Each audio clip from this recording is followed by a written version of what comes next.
எப்படி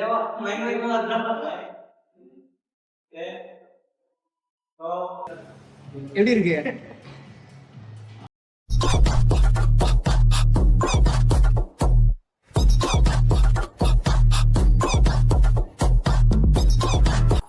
ஹலோ மக்களே, welcome to channel fitness with Deepan. So இந்த வீடியோவில் பார்த்தீங்கன்னா ஒரு வருஷம் கழித்து லெக் டே போட போகிறோம். ஸோ கண்டிப்பாக இது கஷ்டமாக தான் இருக்கும். ப்ளஸ் வந்து பார்த்தீங்கன்னா லெக் பெருசாக எதுவுமே ட்ரெயினே பண்ணல ஒரு வருஷமாக. ஸோ இப்போ பார்த்தீங்கன்னா ஃபுல் ஸ்ட்ரெச்சு எனக்கு தெரிஞ்ச எல்லா ஸ்ட்ரெச்சும் நான் பண்ணிக்கிறேன். ஸோ மோஸ்ட்லி வந்து ஸ்ட்ரெச்சஸ் வந்து பண்ணுறாங்க பார்த்துக்கோங்க. ஒர்க் அவுட்க்கு முன்னாடி மோஸ்ட்லி ஸ்ட்ரெச்சஸ் பண்ணுறாங்க பார்த்துக்கோங்க. உங்களுக்கு மொபிலிட்டி இன்க்ரீஸ் பண்ணும். ப்ளஸ் அதே மாதிரி பார்த்தீங்கன்னா உங்களுக்கு இன்ஜுரி வராமல் ப்ரிவென்ட் பண்ணும். அதே மாதிரி வார்ம் அப் பண்ணிக்கோங்க. வார்ம் அப் பார்த்தீங்கன்னா உங்களுக்கு அந்த மசில்ஸில் உங்களுக்கு பிளட் ப்ரெஷர் இன்க்ரீஸ் பண்ணும். ஸோ அதனால் உங்களுக்கு ஈஸியாக இருக்கும் ஒர்க் அவுட் பண்ணுவாங்க. ஸோ நானுமே பார்த்தீங்கன்னா எந்த ஸ்ட்ரெச் வார்ம் அப் எதுவுமே பண்ணாமல் ஸ்ட்ரெயிட்டாக ஒர்க் அவுட் பண்ணுற ஆள் தான்.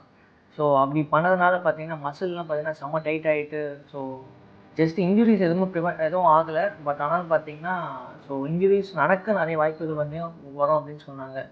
ஸோ அதனால் நான் ப்ராப்பராக வந்து பார்த்தீங்கன்னா திருப்பி நான் ஸ்ட்ரெச்சஸ் பண்ண ஆரம்பிச்சிருக்கேன். டெய்லி மார்னிங் பண்ணுறாங்க பார்த்துக்கோங்க. இல்லைனா நீங்கள் ஒர்க் அவுட் முன்னாடியும் நீங்கள் வந்து பண்ணலாம். ஸோ எந்த மசிலுக்கு நம்ம ஸ்ட்ரெச் பண்ணுறோமோ இல்லையோ, லெக்குக்கு மட்டும் பார்த்தீங்கன்னா கன்ஃபார்மாக ஸ்ட்ரெச் பண்ணிடணும். ஏன்னு பார்த்தீங்கன்னா அப்போ தான் உங்களுக்கு ஃப்ரீயாக இருக்கும். அதே மாதிரி பார்த்தீங்கன்னா ஒர்க் அவுட் முடிச்சுட்டு அப்புறமும் பார்த்தீங்கன்னா நீங்கள் வந்து ஸ்ட்ரெச் பண்ணணும். அதே மாதிரி நீங்கள் லெக் ஒர்க் அவுட் போடும்போது மட்டும் ஸ்டார்ட் இப்போ ரொம்ப மாதம் கழிச்சு போடுறேன். ஸோ இந்த டைம் பார்த்தீங்கன்னா நம்ம ஹெவி வெயிட்ஸ் வந்து பார்த்தீங்கன்னா புஷ் பண்ணுறது வந்து கரெக்டு கிடையாது. ஸோ முடிஞ்ச அளவுக்கு நான் ஃபுல் இன்றைக்கி ப்ரெஷன் பார்த்தீங்கன்னா வெறும் பாடி வெயிட்ஸ் தான் போட்டிருப்பேன். ப்ளஸ் வந்து பார்த்தீங்கன்னா அதுக்கே என்னால் வந்து ரொம்ப பெயின் வந்து பார்த்தீங்கன்னா இருந்துச்சு. அதே மாதிரி நான் திருப்பி ஒர்க் அவுட் முடிச்சுட்டு திருப்பி நம்ம ஸ்ட்ரெச் பண்ணணும். நான் அது வீடியோ எடுக்கல. ஸோ ஒர்க் அவுட் முடிச்ச அப்புறம் திருப்பி நீங்கள் ஸ்ட்ரெச் பண்ணிவிட்டு நீங்கள் வீட்டுக்கு போனால் தான் பார்த்தீங்கன்னா நெக்ஸ்ட் டே உங்களுக்கு எந்த பெயினுமே வந்து கண்டினியூ ஆகாது. இல்லைனா நீங்கள் நார்மலாக வந்து அந்த வீடியோஸில் பார்க்குற மாதிரி நீங்கள் போட்ட லெக் பெயின் பார்த்தீங்கன்னா அடுத்த நாள் ஃபுல்லாகவே வந்து இருக்கும். ஸோ அப்போ தான் உங்களுக்கு இந்த பெயின் வந்து இருக்காது. ஸோ மோஸ்ட்லி வந்து ஒர்க் அவுட்டுக்கு முன்னாடியும் ஸ்ட்ரெச் பண்ண பார்த்துக்கோங்க. ஒர்க் அவுட்டுக்கு அப்புறமும் ஸ்ட்ரெச் பண்ணுறாங்கன்னு பார்த்துக்கோங்க.